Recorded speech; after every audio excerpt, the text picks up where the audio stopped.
it, but in the long run, a film survives if it has to survive because of people liking it, So I think we've seen enough movies that over time have proved people wrong.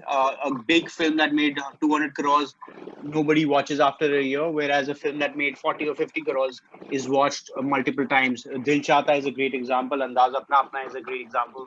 And for me, at But the same Andaz time, Apna Apna, sorry to be the devil's advocate, Andaz Apna Apna didn't work when it was released.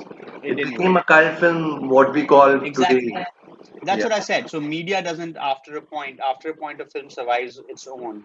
But I understand that it can hype it, or it can kill the hype, or it can create a hype. And I think that's just part of the game now, And I think if you're in the industry, you understand that that's part of, like, it's Instagram. What is Instagram? I can't believe it's such a big marketing tool today of your Yes. projection, and it's almost crucial that you have some kind of presence on Instagram if you're an actor or a director. There are very few people who manage to stay off it. I personally don't like it. I personally find it very taxing and exhausting, but it's part of the game. So when you're releasing a film, it's something that most people do. So even if you choose not to do it, it's something that inevitably is something you'll have to participate in. Yeah, but there have been films which have not been publicized at all and they've done very well. And one of the biggest examples I can remember is Jai Santoshi Maa, which was a huge, huge hit. If It's you funny remember. that your entire generation talks about that film, because my dad keeps talking about that film. Please, I don't like to What be is clubbed. this I film? don't be like to be clubbed in a generation. That makes me sound very old. So, I have to see this Jai Santoshi Maa because I can't believe that this film, after 30 years, people are still talking about it. because it was one of the sleeper hits, it was one of the hits which you could never explain why it ran. And so it was strange, Hmm. massive hit. So I have a question. Yeah.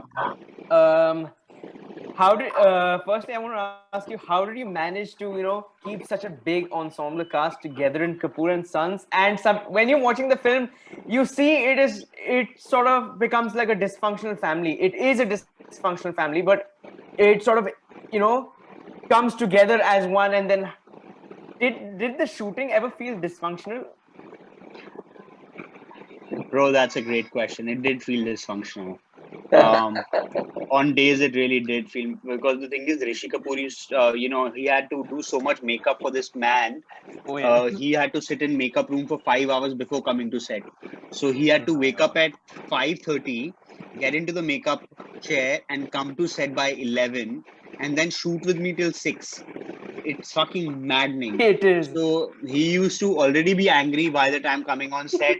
And by the time he used to come on set, three other actors had already done some other problem. So it was a complete Oh dysfunctional God. thing going on. But at the same time, we had a lot of fun, man. So you're right. It's funny you say it, but it was exactly like the That's family. But you know, that's Shakun, awesome. Shakun, whenever I met Rishi Kapoor, I always felt the initial 5 minutes he was like a bear with a saw paw, and then he would warm up. So Yeah, it yeah, would. absolutely. You're right. You're right. Subscribe to the Rock India YouTube channel and click on the bell icon to get regular updates.